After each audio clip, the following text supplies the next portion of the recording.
اب ظاہر ہے میں آپ سے یہی کہہ رہا تھا کہ اس وقت ہم بدترین خلائق من حیث الامت، من حیث القوم یا افراد،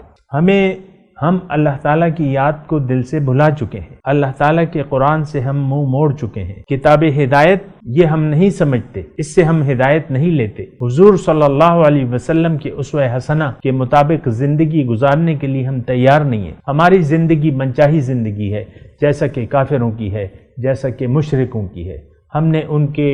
رویے کو اپنا لیا ہے۔ وہ بھی کہتے ہیں ان ہی الا حیاتنا الدنیا، ہم بھی کہتے ہیں ان ہی الا حیاتنا الدنیا، بس یہی زندگی ہے، یہی کامیابی ہے، اس میں کوشش کرو۔ ہم بھی یہی کہتے ہیں کہ بھئی یہی زندگی ہے۔ اپنے بچوں کو آپ دیکھ لیں کس طریقے سے آپ تیار کرتے ہیں، آپ خود بھی دنیا دار رہنا چاہتے ہیں، دنیا کی چاہت سے آپ کا دل لبریز ہے اور دنیا ہی کے لیے آپ زندہ رہنا چاہتے ہیں، دنیا کی کامیابی آپ کی نظر میں اصل کامیابی